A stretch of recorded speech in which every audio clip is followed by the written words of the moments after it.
IVM.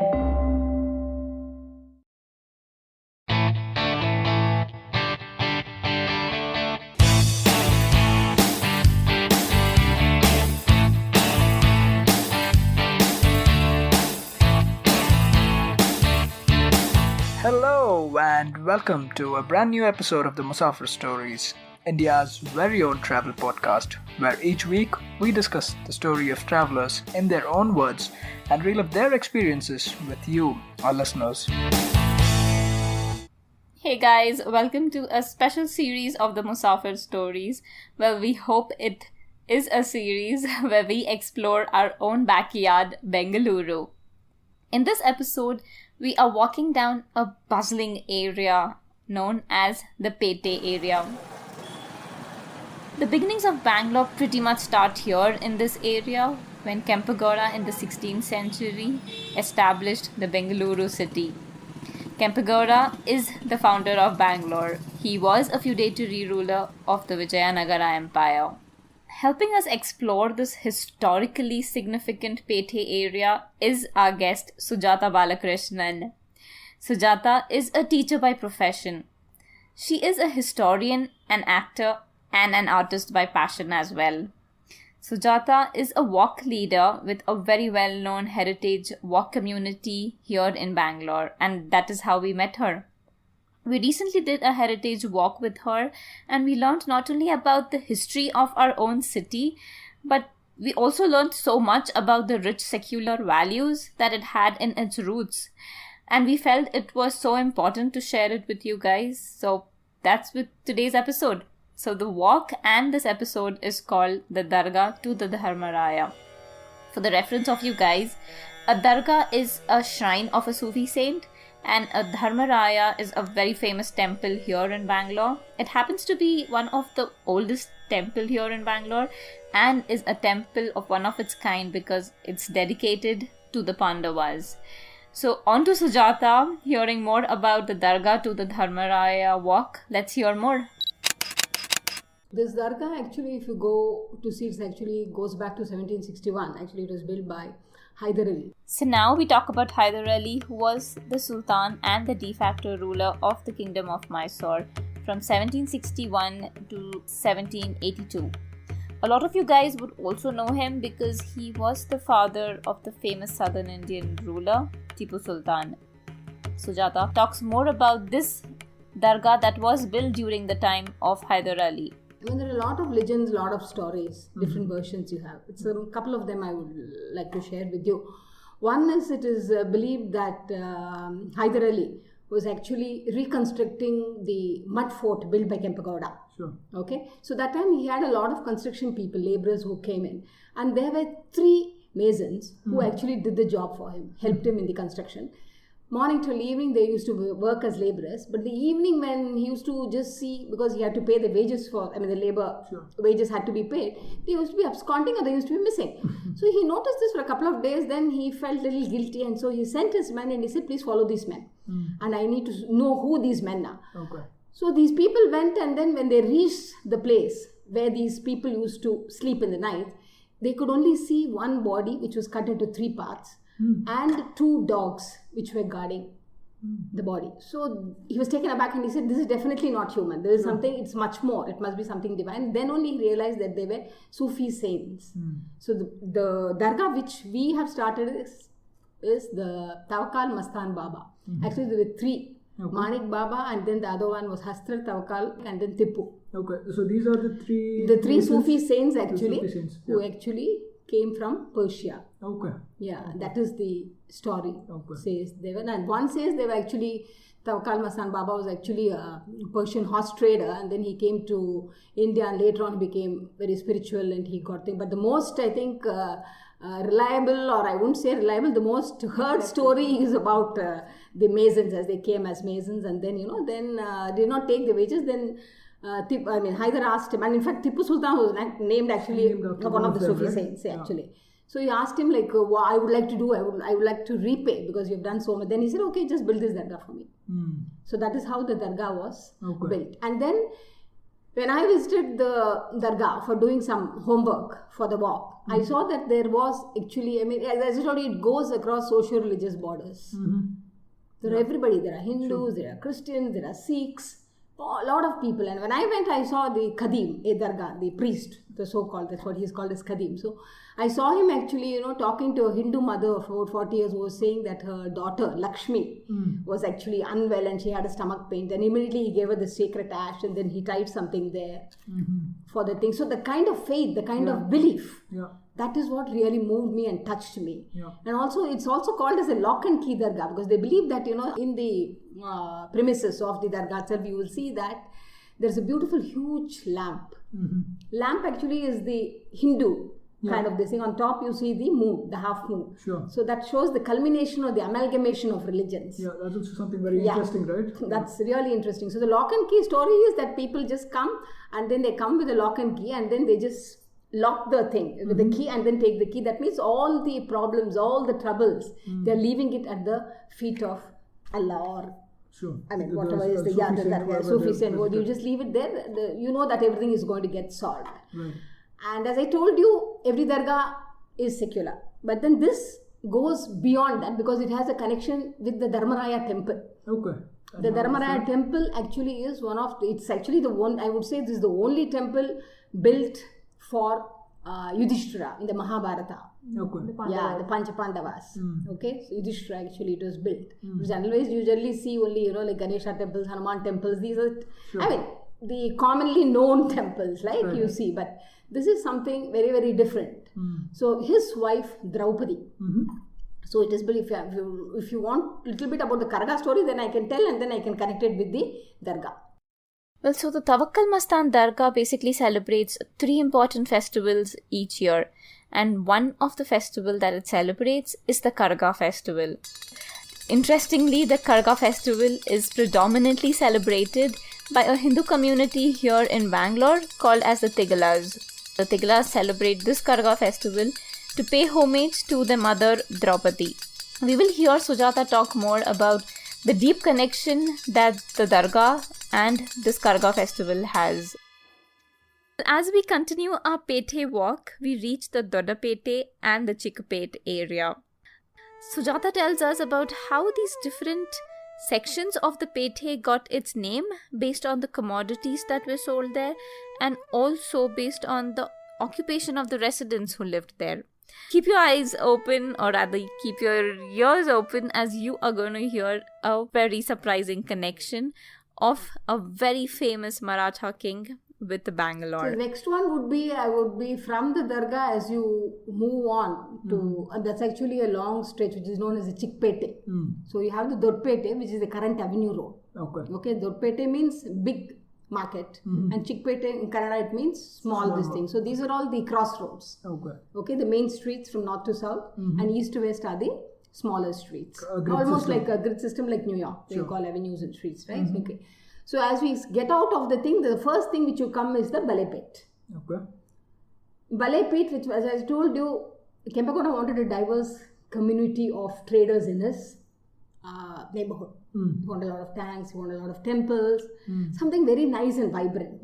That was his vision actually. But did it happen at a later point of time, that is the 1700s, more than 250 years ago? Like you see that a lot of traders from all over, across, they came over and they were actually what I would say is, suppose they say the commodity that they sold. For example, if they sold selling bale, in Kannada bale means bangles. So then it is Balepet. Then Ganiga, there is also one Ganiga Pete, that means oil pressers. So that kind of, each commodity, the street was named after the commodity that they sold. So that was a very interesting factor. But of course, today, I think in the walk you must have seen in the Balepet, I don't think there was a single bangle shop. Now it's all mixed use. You have different things. But except for the Tharagpete, which is next to the KR market. Tharagpete actually, this thing means vegetable market. That still continues and you have a lot of vegetables in that market. That's the only thing I think which I really has retained the flavor or this thing of whatever was started in those days. And I think it's a good backstory also that these places were actually famous because of the commodity. Because as you said, if you look at it today, nobody would give a thought back as to why it was named that way, right? But the fact of the matter is that it was named because of whatever was the commodity that was being traded. It does not really stop only with the commodity, because as we move ahead, the next point would be actually the Vijayalakshmi Theatre. I don't know whether you've heard of the very old Vijayalakshmi Theatre where only English films, I still remember. Okay. The only English films were screened and in my school days, because I've been in this city for almost half a century, almost 50 years. So I used to go for English films, the Vijayalakshmi. I mean, it was known, Vijayalakshmi means English screen. Movies, but later, I mean, childhood days, our priorities and our this thing is completely different. I mean, who even thinks of history, right? When I was about 10 or 12, I mean, you are more fun-loving, you want to play, you want to watch movies, you want to eat good food, and you want to travel, right? Yeah. So we used to go, but then later on, when I became a history teacher and when I started digging, excavating the past, then I realized that it had a very interesting story, the Vijayalakshmi Theatre and the Mohan building, just about 200 meters away from Vijayalakshmi Theatre. Okay. So I mean, I don't think you could even have made a wild guess. Like Shivaji actually lived in it's called as some palace there. There was a palace actually there. Okay. And this is for the reference of our listeners. This is Shivaji Maharaj, the great Chhatrapati Maratha. Shivaji. Yeah, actually he was supposed. I mean, his father Shaji Bhonsle lived with his second wife here. So this palace of Shahji that Sujatha is talking about is believed to have extended all the way from where the Vijayalakshmi Theatre now stands in the Pete area to the Mohan building, which is almost half a kilometer ahead. If any of you guys are getting that tiny question in the back of your head about how did Shaji Bhosle land in Bangalore, to answer that, Shahji was a general in the Bijapur Sultanate. So when Adil Shah, who is the king of the Bijapur Sultanate, conquered Bangalore after the Kempe Gowdas, he made Shahji the Jagirdar of Bangalore. So that's how Shahji came about having a palace in Bangalore. So Shaji Bhonsle has got a lot of connections in Bangalore. Right. So he's supposed to have lived there. The palace was actually there. At the theatre. Okay. I mean, again, this is, we do not have historical records, but the assumptions and presumptions that it could have been the Mahal there, the palace there, and the Mohan building, which of course that's also got a very rich history. In 1909, it was actually Haji Ismail Seth, a businessman from Bombay. Okay. Actually, he bought it was his private bungalow. Even the Chikpete police station, then the very famous Ananda Bhavan, they were all actually housed there. In the Mohan building. Well, now today, if you see it, it's completely dilapidated, and God knows when they're all awaiting the bulldozers. Right. I mean, the Vijayalakshmi Theatre or the Mohan building. Mohan building. Then in the year, I think it was 1945, if I'm right, that Mohan, he was one of the sons of the Rex Theatre you have on Brigade Road. Right. Actually, the Kapoors from Bombay. So they named it after their son. Okay, that so is why now it's connection. That is why it is known as the Mohan building. The year 1945, if I'm right. Yeah. Okay. They bought it from Ismail Seth actually. So that is the story of Vijayalakshmi Theatre and this thing, and little bit. And as I told you, Pete has got very rich cultural history, which we cannot do it over one interview on the podcast, because there's so much, because in the east, north, south, I mean, there's so much of stories. It's so rich, but it's so unfortunate that many of us don't even know about it. I mean, it's very unfortunate. But now having made that point, that stop at Mohan building, right? Are we like halfway through the journey at this point? Or, so maybe we have covered almost, I would say, 50%. So that's actually the midpoint. So after the Mohan building actually is the Doddapete Square. Okay. Doddapete Square, where it is believed that Kempe Gowda actually let loose his bullock carts in all the cardinal directions to basically, to freeze the boundary of Bangalore. But now, of course, Bangalore is outgrown. So, outgrown. I mean, outgrown actually, I would say is a very mild term that I'm using. overgrown, outgrown, anything you could use. So, and he was a huge, ardent Hanuman Bhakt. So, even when you start at the entrance of Pete, there's the Mysore Bank Circle, and then you have the Yelahanka Gate, Anjaneya Temple. Right. That is actually one of the gates. That is the point, So, down as you come, the midpoint is the Doddapete Square, where he let loose a thing, and all these things, bullock carts went and stopped at certain direction, north, south, east, and west. And it is believed that the distance also, it was equidistance wherever it stopped. And they say that it is because he was such an ardent devotee. It was a divine grace that it was this thing. But of course, it's all overgrown, and Bangalore has gone somewhere. Now actually from a garden city, it's become a garbage city. Yeah. So that is the very important location there. Then as you again just move, we are walking. So we started north, we are going towards the south. So after that we come to Nagarathpet. So now we are moving southwards from the Doddapete area. Well, Sujatha shares with us different stories about how the names of these different localities of the Pete area came into being. Starting off with Nagarathpet, which used to be the hub of silk production in Bangalore. Nagarathpet, as I already told you, Bangalore Pete actually is a very wonderful or a beautiful example, or we could say it's got a beautiful history of how, as I said, the occupation and caste, how this influence the individual identity. We spoke of the different commodities in the Petes. As I told you, we spoke of Ganika Pete, then we spoke of Balepet, Taragapete, and a lot of there also Kumbar Pete, there's pottery. Okay. This thing, and also the silk also, silk is Nagarathpet actually. So Nagarathpet actually, Nagar, when you say in Hindi also, I think Nagar means town, right? In Tamil also actually, Nagaram means actually town. It is believed that these people came from Kanjivaram. These people, and then Nagarattar, that means the town man or headman. That is what is called. That is how it got the name Nagarathpet. And they were all actually supposed to be merchants like bullion, then silk, then medicinal drugs. All this multi kind of business they used to do actually. But then when you talk about the economic structure or the economic hierarchy of the Pete, silk weaving, that is also actually, it goes back to Tipu Sultan. Talk about silk, how many of us know the Channapatna toys, wooden toys, actually goes back to Tipu Sultan. Channapatna, which is a town in Karnataka. A lot of you guys would have seen or come across this town when you would be traveling from Bangalore to Mysore. This town is very famous for the wooden toys that it makes. The origins of this toys is traced back to the reign of Tipu Sultan.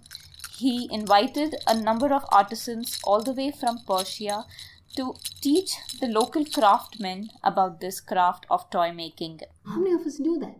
Yeah, because as I told you, he was a visionary. So anything new he saw, he wanted it for his own state, for the Mysore kingdom. He wanted. And that is why the history of sericulture. Sericulture, silk rearing. Yes. Silkworm rearing, you say and he had about 19 workshops. Okay, so because he had a Chinese visitor who came to his kingdom, and then he presented him with a scarf, I guess, silk scarf. Immediately he deputed to China, Bengal, they all came with mulberry plants. And that's how the story of silk goes. So the economic hierarchy of the structures, the first is the Banajigas, who were silk traders. And then the next one was the Devanga. Devanga actually were very soft and superior cotton. Okay, and then you had the Togataru in the ladder. Okay, and that Togataru was coarse cotton. Okay. So these were the three main bifurcations of the cloth industry, I would say, in those times. Next would be actually the Tipu's rocketry. That was such a mind-blowing, and again, the place where now it is housed, where it was housed at that point of time, it is in some kind of dingy bylane in Nagarathpet. And it's not even named after what it was at that point. It's known as Taramandalpet. Taramandal means galaxy of stars.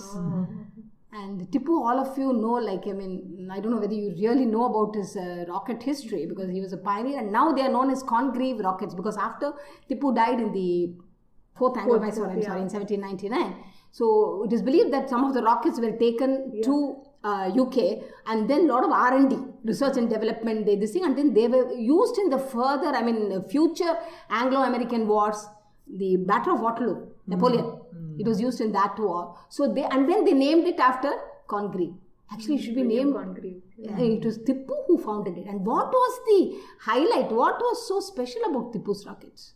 What was so special? Because generally, it is generally encased in paper or bamboo or wood. But then this was the first metal encased rockets used in the, I would say, wars in the world. The first metal encased used in the world. So the military status of our times you cannot even scoff at that. Yeah. It was just fantabulous. Yeah, I think in that regards, he's a real visionary, right? Not just the wooden toys or the Chinese silk that he picked up and all of that. Even in terms of rocket, he's like really looking way ahead of his times, even back then. And it also goes to show in some way, right? It took like the Fourth Anglo-Mysore War is when he was killed. His kingdom came to an end. Given the power that the Britishers were at that time, it took them literally 4 wars to finish his kingdom. So that also in some ways speaks volumes about how brave and how structured even his armies were back then. Yeah, really, the fort, where he had actually, he was just amazing. The military part of it, I think, nobody could even touch him. What foresight he had. How could he even think of things? And these rockets were not only, it's just not that metal encased. When it is metal encased, you see the combustion, the pressure is high, and also the stuffing of the gunpowder, you can do it at the quantity is much more. And then naturally the pressure which is building up will be much more. So when it bursts, it is just not that. Along with that, he had a bamboo thing or a sword attached to the thing, which also gave stability for the rocket. And when it was actually fired, it used to go with such a rage, and it will completely ravage the enemy. Then you can imagine the power. And can you make a wild guess? What is the radius or the distance that it could cover? 1.9 kilometers. No.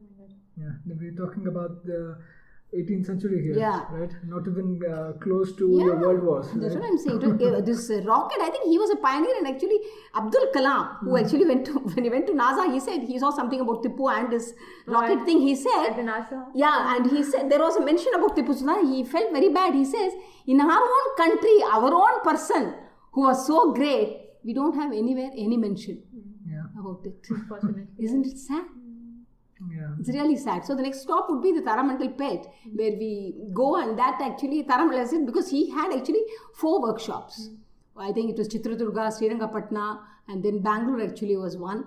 And now we have seen it is actually the Sangeen Mosque there now. It's actually known as Jama Masjid Street or some other street or Kabbanpet or something. It is definitely not Taramandalpet. Only in that mosque thing outside you see Taramandal. There is mention there, that's all. Sure. Besides there is nothing there. Even when I went to the mosque, when I spoke to those people also, they were not aware.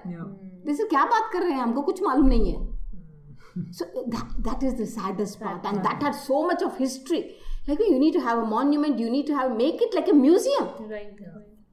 Right? Initially, a couple of months back, I read in the newspaper that the ASI, when they did the usual historical excavations, they found in a place around 40 kilometers from Bangalore, in a well, a lot of these rockets. But then because of the water being seeped in, and then completely it was rusted, and it was maybe assumption, presumption, maybe the soldiers or who are saying they just put it because they didn't want anybody to take the rockets and go. Maybe they just dumped it in the well wherever they could just find place. They just pushed it into that.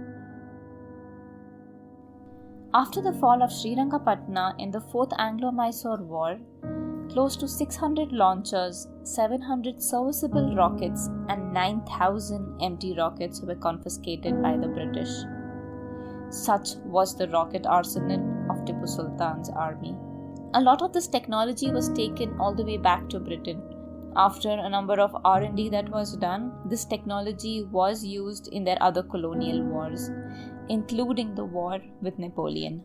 Did you know there was one more interesting piece of history in this Pete? What was it? Yeah, something to connect with the revolt of 1857. Because we always think that, after 1799 when Tipu died and British took over, that's it, finished. Right. Everything got over and the British, had the upper hand or something like that. We were all very this thing. But no, it's not like that. No. There are also still a group of people That were who are revolting. actually conspiring and plotting to throw the British out. Oh, wow. So it was planned sometime in October 1832. So exactly 25 years before the revolt of 1857. And all of us know the revolt of 1857, Mangal Pandey, and Right. what are the reasons for the revolt and all that. So this is quite an interesting thing when you talk about this. It is known as the Bangalore Mutiny. Oh, okay. It's known as the Bangalore Mutiny. So it said people were plotting. A lot of namesakes of Hyder Ali and Tipu Sahib, right? Hyder Ali Khan. So they're all the namesakes of these. There are a lot of civilians and military people from Mysore who actually were conspiring and wanted to throw them out, but plotted. But then it was aborted. Unfortunately, you had a black sheep within your own thing. Oh, Lord. So Imam Khan. So the lieutenant or whatever you call, whatever designation he had. So he went and leaked it out to the British. And so the thing was, the original plan was actually in the fort. Tipu's fort, this thing, the Mysore gate. So they're all supposed to stand there and then, get all the civilians and all local people, they get them so that they will attack the people and then they will gun them down and then, they'll have the victory flag. That's what they had planned. So until the password, 500 people were supposed to come in and the password, and the password, the code or what you call it would be this thing, Tipu Sahib. But they were not aware. So the British came to know about this and immediately they had a court martial and all of them were gunned down. Some of them actually even, were strapped to cannons and then it was blown. That kind of a death, these people, and usually Tipu Sahib and Tipu Sayed. So his wife and children were right in front of him when he was actually gunned down. And he said I may go. So I have gone only physically, but I will be back. And this will be aroused again, and maybe I personally feel this is a precursor to the 1857 revolt. This is a precursor. We didn't even know about this story. Yeah, we didn't even know Bangalore Mutiny. We didn't even know that was and it happened very much in the Pete area. They were all conspired, a group of people getting together and plotting. At the Bangalore fort, they were stationed, and they were supposed to gun all of them down and have their victory flag hoisted. But unfortunately, it was aborted and air. But I think what Tipu said, I think it is very true. He said, I have gone physically, but I'll come back. But I will come back with an uproar and it will arouse. He said this that is it happened. The namesake of Tipu Sultan and Hyder, who led this exactly mutiny, right? Yeah, they were all the namesakes of the original Tipu Sultan and Hyder Ali. Yeah, and then now we move on to the last destination or the last spot of our walk will be the Dharmaraya Temple. This finally brings us to the last pit stop of the walk, to the famous Dharmaraya Temple.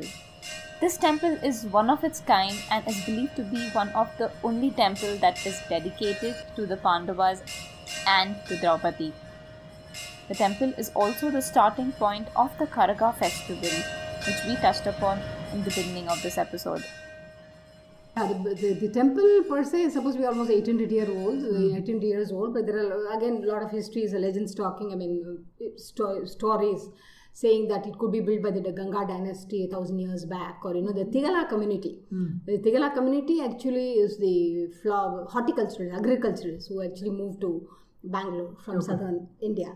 The Lal Bagh, which we always say, it's so beautiful, it's so nice, but actually it was Hyder Ali. Sure. Who started and Tipu then completed it. Summer Palace also, that way we could say. That time he actually brought the Tigala community to beautify the city. So the Tigala community actually had come for the beautification of the Lal Bagh, that they were actually, as you told, the horticulturists and agriculturists. A lot of lakes and things were there, right? And so this Karaga story actually dates back, started in Karnataka, about 400 years back if I'm right. And then it is started by the Tigala community. So story goes like, Draupadi, the wife of Pandavas actually. So in the Mahabharata, after the Kurukshetra, the war, everything is over. After their exile in the forest and all that, they are actually getting back to heaven. They were going and they are going to get on to the chariot, and as usual, maybe she, like Faiza, she was lagging behind. Yes, I kept falling ahead. Was not able to keep up with the husband. So, that was the time when Timarasura, a demon, attacked her. And this demon, it is believed that every drop of blood that falls on the floor, 1,000 prototypes would actually be born out of that. So immediately he attacked her. So immediately Draupadi was actually in the human form. So immediately she took the form of Adi Shakti. Adi Shakti is Kali, Durga, anything you can call. And then immediately she, from her forehead, from her head, and she brought out all the soldiers, came out from different parts of the body, and from the shoulders came the Veera Kumaras.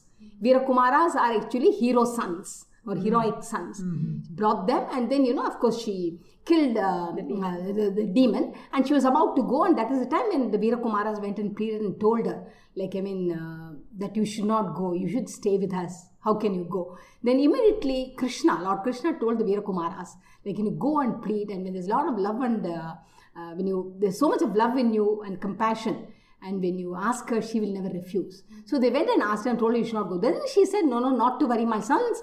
I will come here every year for 3 days and be with you. So it's basically celebration, welcoming Draupadi. That is actually the Karaga festival. They celebrate there. And these Veera Kumaras actually, and you have the main priest who is actually dressed in a yellow sari like a woman. And actually it's about a 3 feet earthen pot, completely florally decorated. So this is supposed to be symbolic of Draupadi. They are holding her in carrying her in without touching the hand. Karagalu means hand actually. Without touching by hand. They have to balance it, and it's supposed to weigh at least 10 kilos. Oh my God. So these people actually are trained. Tom, Dick and Harry cannot just become a priest or cannot become the Veera Kumara. They are selected. They have a selection process which goes. And interestingly, we visited the Garadi Mane or the wrestling gymnasium. It's not like our days now today where we have the air-conditioned gymnasium and then you go do the weights and then the cardio and all that you do. No, that is actually, kusti we say. Typical dangal. Yeah, that kind of a thing, So that was the thing which you went. But of course, unfortunately, only men, as you saw, could enter that. Yeah. Women could not actually enter. So they were actually trained. They were trained there. The Veera Kumaras. Yes, the Veera Kumaras would be trained there so that they are able to overcome or bear the kind of exhaustion, that kind of so much of physical strength is needed during the Karada. They have to go, right? Yeah, so she comes on the Chitra Masam, we say, Chaitra Purnima, the first full moon, first full moon day of the Chaitra Chitra. So Hindu calendar actually for us in April. That is the time our New Year starts.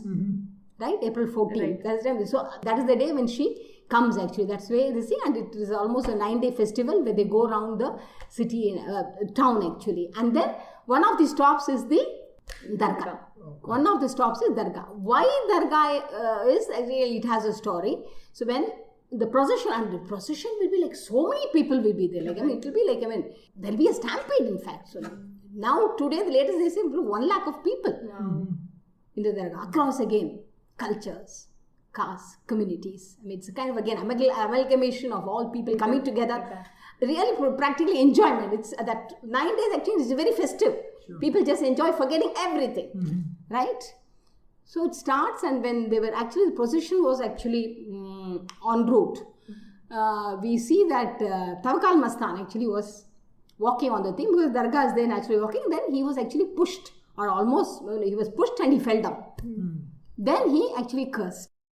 Tawakkal Mastan is the same Sufi saint whose Dargah we visited in the beginning of the episode. And said that what is the thing, the procession will not move now. Then immediately the priests, actually they took the yellow turmeric paste and applied him, and they actually cured him. And then immediately the procession started moving, and then he said I'm so, delighted that you people have cured me. So one of the stops will be as a mark of respect. You can come to the Dargah where the thing goes to the Dargah, and then lemons are exchanged. They go 3 times around the Dargah. Right? All that is done, then only it goes to the other parts of the town. So that is the connection actually of the Dargah and the Dharmaraya Temple. There's also one more story which, if I remember right, there's one more thing which is said, like when he was a person who was carrying the Karaga, that thing, actually the thing fell off, that he could not bear the thing, and then he died. The next one, when he had it on his head, then he did not go past the Dargah. He just went away on a different road. It's believed that the whole thing just flew and went to the Dargah. It just flew and then hit the Dargah there. They've been saying that you're supposed to go en route the Dargah, but you have not done it. So these are stories and legends which you hear about the connection between Dargah and the Dharmaraya Temple.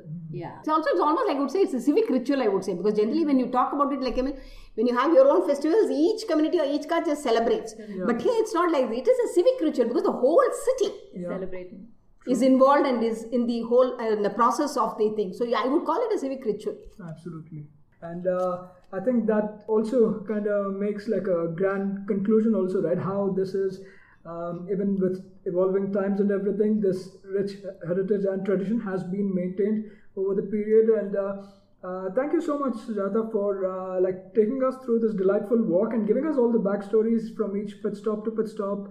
There were so many, stories that you told and so many places that I think we've passed by so many times and we had no idea that they had so much history. And as I was telling, we went back and we started researching. And there's so much that Kempe Gowda himself has built. And there's so many points. Also, I've lived there my entire life. I never knew that Kempe Gowda had a tower right there, which is just somewhere behind a wall. None of us had any idea. It's near the Gurudwara. Gurudwara, exactly. And I have passed by Gurudwara like I think every day of my life, but I've never noticed it. So it's quite unfortunate that we ourselves like staying in the city. Maybe we are born here or moved from another city over here, but we have no idea about the history of our own place. So it's quite unfortunate. But maybe I hope this does help somebody who listens and who gets interested in the history. Yeah. So thank you so much, and you've been a wonderful guide. No, it is wonderful. Actually, it's my pleasure because I'm a storyteller as well. So I get fascinated when somebody says, "Tell me a story," then I am, I start and I may not even stop. So you better say that's it. I really enjoyed. Thank you so much, Faiza and Saif. I think it was a great experience as usual. It was a pleasure. Thank you so much. Thank you so much. That was yet another great episode of the Musafir Stories.